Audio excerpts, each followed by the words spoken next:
Anyways, with Tadej Pogačar and the Giro d'Italia, we didn't even talk about if he's going to do the Tour, Giro Tour double, if he's actually going to do it. But I think the consensus is fairly agreed here. We might as well go to kits. We looked at kits quite heavily last week. And which ones have been released this week? We've had a couple released this week. Let's begin with Primož Roglic's team. Bora Hansgrohe, who dropped their new kits. They've moved. They were with Le Col, and now they have switched to Sportful, which is the provider they were with beforehand when they moved up onto the World Tour level in 2017, and they've slightly changed their color scheme. Gone is the aquamarine. Instead, we now have a sort of military green and fluorescent yellow double act. It's giving Tinkoff Saxo 2015 Tour de France, if you remember that kit. Even Armée de Terre, which is the French national army team that was around back in the 2010s. Julien Alaphilippe used to ride for them. I'll be honest, I think this is a huge downgrade. I am not a fan of this new kit for the squad. I really like the aquamarine and red. I thought that was quite a cool visual identity for them. One of the big reasons I was happy for Roglic moving there was that he was going to be wearing a really nice kit next season, but it's been redesigned quite severely here. And also, one thing I am intrigued by is that because Hansgrohe's color is that aquamarine, I'm surprised they haven't really made that the focal point of the kit's like color palette. So it does look a bit strange how you got this like military green, the high vis, and then just that little aquamarine logo with the Bora Hansgrohe in the chest. It's a bit strange. And also the shorts are military green as well. Looks a bit tacky. I think darker shorts would have been good. I prefer it to some of the other kits which have been released.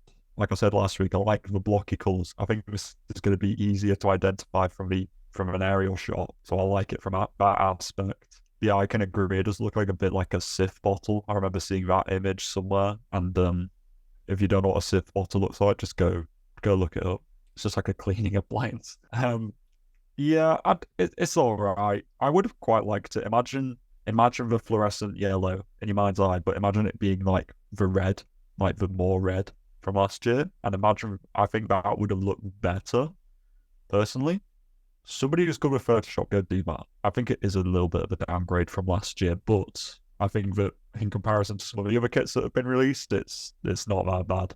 It's the year of the mid kits. This is a 6 out of 10. I was gonna say it is like a 6. It's probably about on the same level as Ineos. Maybe just a smidge better. Oh, you think it's better than the Ineos kit? I actually like the Ineos kit. We haven't started talking about Ineos. We've got to get onto that one. We did last week. We kind of mentioned Ineos, the reveal one from Egan Bernal. Yeah, but it is slightly different.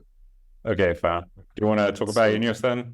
Well, now we mentioned it, I feel like we should. So Ineos released their kit, a new collaboration with Gobic. In the press release, it's all about being unconventional and breaking the rules and breaking conventions, because Ineos Grenadiers are a team that like to do that, apparently. So their new kit, it's orange is still the main theme of it, and it has a sort of striped gradient into navy blue on one side. It's still asymmetrical, and I think the asymmetry is actually handled a lot better. The stripe that they've had on the back of the shirt as a motif since 2010 when the team was released has been switched from navy blue to orange. Interesting choice there. But as a whole, it's okay. I think it's a hell of a lot neater than the one they had last year. I think it's a slight improvement, to be honest. I'm going to say 6.5 out of 10. Yeah, I prefer it over the geometric freaking triangles that they had last year. Do you remember that? I wasn't really a fan of that. And do you know anything about the geometric triangles? Is that like they tried to go for asymmetry, but it just looked a bit strange because it was ever so slightly asymmetrical, like to the point where it looked uncomfortable. I don't know. Not like, I mean, it looked uncomfortable for me. Don't know about other people if it bothered them, but this one I feel like is done in a much more tasteful way. I've been really enjoying Gobic's designs over the past couple of years. I think they've been standing out as a pretty top tier clothing provider, given that they've kind of emerged onto the scene since COVID. I think it's a decent kit. I'll give it a 6. Yeah, same. Yeah, Astana. Yeah, the home of Aleti Lutsenko. Astana Qazaqstan. But it wasn't Lutsenko they used. It was Mark Cavendish, unfortunately. Well, Lutsenko was in the pictures. Okay. But Mark Cavendish, of course, he's making his big Tour de France return. And Astana Qazaqstan, that's Kazakhstan with Q, have released their kit. It's a bit of a mashup between their normal design and their Tour de France and Vuelta España kits that they wore last year. So you've got this kind of like blue and yellow marble effect through sort of the first third from the top of the abs down to the waistline, and the rest of the jersey is a pretty stable light blue color, the typical Astana light blue color that we have been used to over the past couple of years. It's very tasteful. I quite like it. A good happy medium between their Tour de France kit and their normal jersey. I give this a 6, maybe 0.5, 6.25. But it is like, the thing is, it's tasteful, but it's also quite mid. I can't have everything. I'm hard to please. It's such a good way of describing it. I like where we toned down the kind of Tour special bit and just kind of, left it a little bit. Like, it's still there, but it's just not like all over the place. Yeah, it's not like that marble effect just like everywhere. It's just like a little bit more controlled, and I like that. It's on the same level as Ineos. Nobody is breaking into this upper echelon. Nobody's exceeded the 7 for me, so I'm just going to give it a 6.5 as well. I don't like it. Yeah, I don't like that bit. The bottom bit, it looks tacky. To be fair, I'm not going to say it looks tacky, because I think it looks quite cool, but it is kind of useless.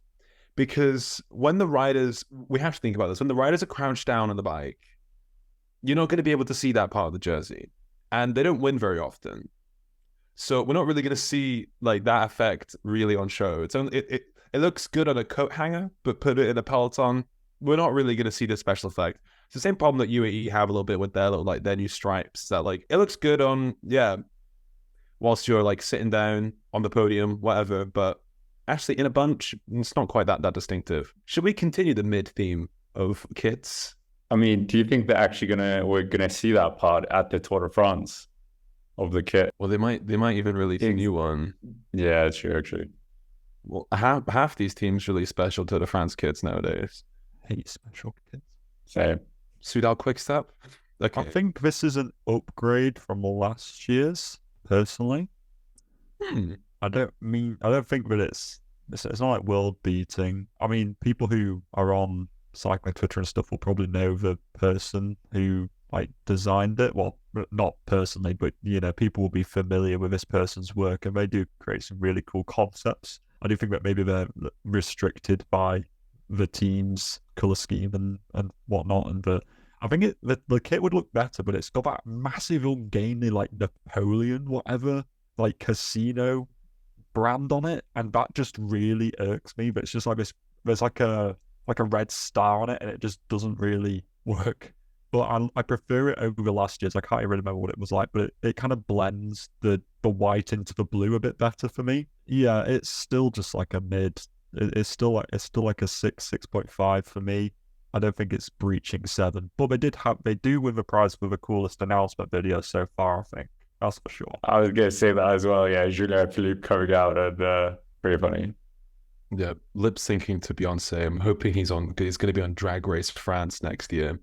Yeah, this kit, I simply don't care for it. It's like the guy who created it, as you say, I think he's always restricted, because whenever he works with these World Tour teams, he releases the most sort of average kits, even though like the ones he makes on what they make on like Instagram and Twitter and stuff look really cool. Then it just drops.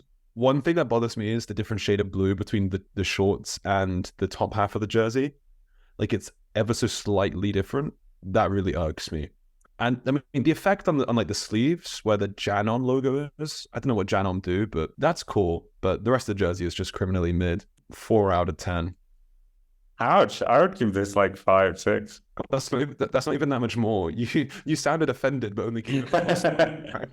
I think it's just consolidates how mid these jerseys have been. Also, wait for Israel. Israel's gonna absolutely dominate. Also, EF.